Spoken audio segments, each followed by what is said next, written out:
Most people imagine that when an empath heals, they become softer, endlessly available, almost saint-like in their compassion. They picture someone who absorbs pain without cost, who forgives instantly, who gives more freely than ever before. But that image misunderstands what empathy really is and what healing actually does. A healed empath does not feel more. They feel more honestly. Empathy often begins not as a gift, but as a necessity. In early environments where emotional safety was uncertain, sensitivity became a way to survive. You learned to read tone before words, to sense shifts in mood before they were spoken, to adjust yourself in order to keep connection intact. This kind of empathy is not calm or spacious. It is alert scanning, shaped by the nervous system's need to stay safe rather than the heart's desire to understand. When empathy functions as a survival strategy, it is driven by fear of loss. Loss of approval, loss of attachment, loss of belonging. The body learns that connection requires constant monitoring of others and that your own needs must wait. Over time, this creates exhaustion and confusion. You feel deeply, but not freely. You care, but at the cost of yourself. Healing changes the origin point of empathy. It no longer arises from threat, but from presence. The nervous system begins to settle, and with that settling comes choice. You can notice another person's emotional state without immediately reacting to it. You can sense discomfort without rushing to fix it. Empathy becomes something you offer, not something that hijacks you. This shift also brings clarity. You begin to recognize the difference between understanding and responsibility. Feeling someone's pain no longer translates into carrying it. You stop confusing closeness with self-erasure. The body learns that connection does not require collapse, and that relationships can survive honesty. As empathy detaches from survival, it becomes more accurate. You are no longer projecting old fears onto present moments. You listen without bracing. You respond instead of reflexively accommodating. There is space between what you feel and what you do, and in that space, discernment develops. What once felt like constant emotional labor becomes a quiet capacity. You remain sensitive but no longer porous.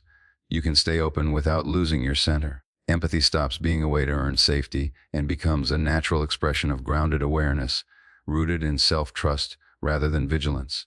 Over-availability is often mistaken for kindness, but it usually grows out of fear rather than generosity.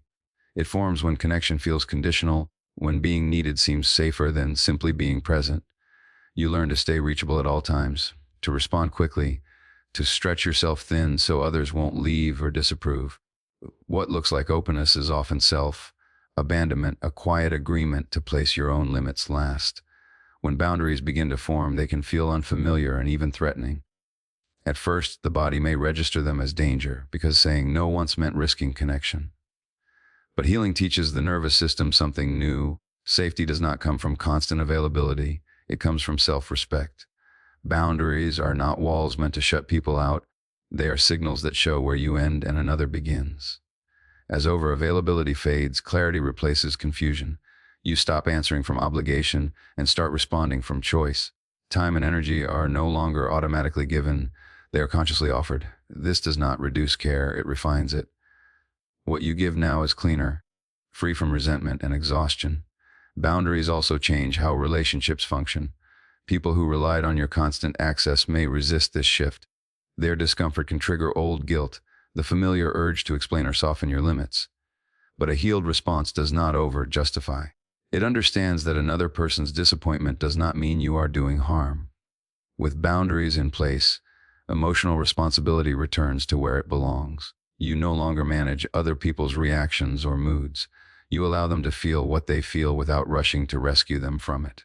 This creates more honesty, not less. Over time, something surprising happens. You become more present, not less. Because when you are no longer depleted, your yes carries weight. Your attention becomes grounded. Availability turns into intentional presence, offered without fear, without collapse, and without the need to disappear to keep connection intact. Compassion is often learned alongside pain. In environments where emotional needs were unmet, caring for others became a way to stay connected.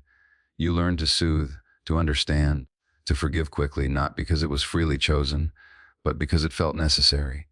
Compassion became entwined with endurance. You stayed present even when it hurt, believing that love required you to tolerate more than was healthy. When compassion is fused with self-sacrifice, the body pays the price. There is a quiet tightening, a sense of obligation that overrides instinct. You give past your limits, not noticing them until resentment or exhaustion appears. What you call empathy begins to feel heavy because it is no longer flowing from fullness, but from depletion.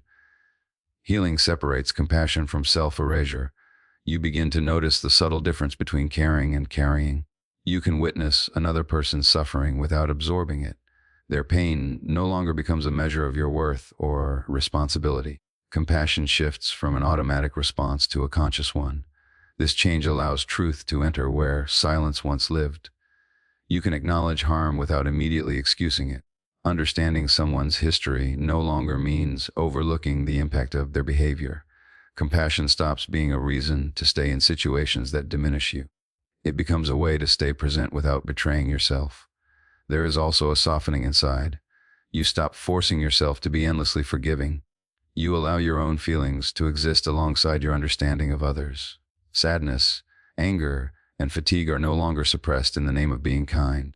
They are recognized as signals that guide you back to balance. As compassion becomes cleaner, relationships become more honest. You give because you want to, not because you are afraid of withdrawing love. Your care has edges now, and those edges protect the heart rather than harden it. What remains is a form of compassion that is steady, grounded, and sustainable, one that honors both connection and selfhood at the same time. Anger is often one of the first emotions to be suppressed in sensitive people. Early on, you may have learned that expressing anger threatened connection, invited punishment, or created chaos. So anger was pushed down, reframed as understanding, or converted into guilt. What remained was compliance disguised as calm, and a body that learned to endure rather than protect itself. When anger is suppressed, it doesn't disappear. It turns inward, showing up as anxiety, shame, or chronic tension. The nervous system stays on high alert, scanning for danger while denying its own signals. Without access to anger, there is no clear boundary, only quiet tolerance. You may find yourself staying too long, explaining too much, or accepting what doesn't feel right because you've been taught that anger is destructive.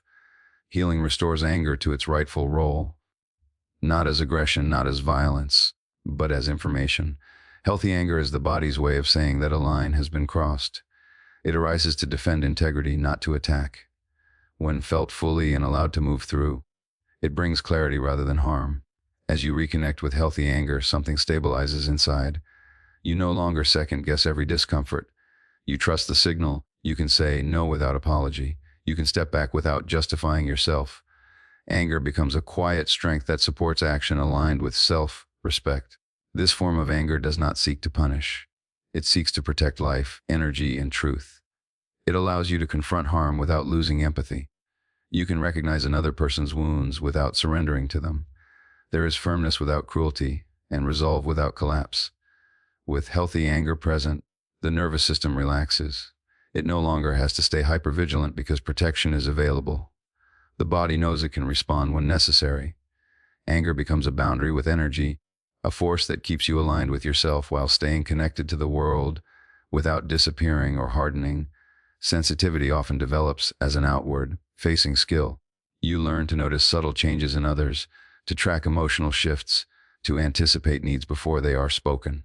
This outward orientation can become so automatic that your own internal signals fade into the background. Hunger, fatigue, discomfort, and emotional overwhelm are ignored in favor of maintaining connection and stability around you. When sensitivity turns inward, the direction of attention changes. You begin to listen to the body with the same care you once gave to others. Sensations are no longer obstacles to push through, but information to be received. Tightness in the chest, heaviness in the stomach, shallow breath, these cues become meaningful rather than inconvenient. The body becomes a source of guidance instead of something to override. This inward attunement creates a new relationship with yourself. Instead of asking what others need from you, you begin by noticing what is happening within you. You pause before responding. You check in rather than automatically adjusting. Sensitivity becomes a tool for self-regulation, not self-neglect. As this practice deepens, emotional clarity increases. You start to recognize when a reaction belongs to the present moment and when it echoes the past. Old patterns of urgency and over-responsibility become easier to spot. You no longer confuse anxiety with intuition. The nervous system learns that it can slow down without losing connection. Turning sensitivity inward also changes how you show up with others. You become more authentic because you are no longer performing awareness. You speak from felt experience rather than obligation. Your responses are grounded, measured, and honest. You are able to stay present without leaving yourself behind. This shift does not make you less compassionate. It makes compassion more rooted. When you are connected to your own inner state, empathy flows without depletion. You can offer understanding without absorbing distress. Sensitivity becomes balanced and anchored in self-awareness and capable of sustaining genuine connection without sacrificing inner stability. When presence becomes grounded, relationships begin to change without effort or confrontation. You are no longer reaching outward to be seen or validated. Your attention settles into your body, your breath, your words. This kind of presence is quiet, but it is unmistakable. It does not chase, convince, or over-explain. It simply exists, and in doing so, it reveals what is compatible and what is not. Before this shift, connection may have been maintained through effort. You adjusted your tone, softened your truth, or made yourself smaller to keep others comfortable. Presence was fragmented, divided between who you were and who you thought you needed to be. When that fragmentation heals, something stabilizes. You show up as you are, without performance or defense. This authenticity acts as a natural filter. People who relied on your emotional labor, constant reassurance, or self-diminishment begin to feel unsettled. Not because you are cold or distant, but because the dynamic they depended on no longer exists. You are no longer managing the emotional space for everyone else. You allow silence. You allow pauses. You allow others to meet you where you are. At the same time, healthier connections deepen. Those who can tolerate mutuality, honesty, and emotional responsibility feel safer around you. Your presence offers steadiness rather than intensity. There is room for difference without threat, for closeness without entanglement. This filtering is not intentional. You are not evaluating or excluding. You are simply aligned with yourself. Boundaries are held through embodiment rather than explanation. You do not need to justify your limits because they are felt, not argued. Over time, relationships reorganize. Some fade quietly. Others become more spacious and real. You stop mistaking familiarity for intimacy. You recognize that connection built on self-abandonment was never sustainable. Presence becomes the ground from which all relationships grow. It invites what is reciprocal and releases what is extractive. Without force or drama, your life becomes populated by fewer but truer connections, shaped not by effort, but by resonance and emotional integrity. And here is the part few expect: a healed empath feels lighter, not heavier. Because empathy is no longer burdened by unconscious fear. It flows freely, selectively, sustainably. It becomes a capacity rather than a compulsion. Healing does not turn an empath into a healer for everyone else. It turns them into someone who belongs to themselves first. From that place, compassion becomes clean, presence becomes stable, and empathy finally becomes what it was always meant to be: not a wound, but a choice.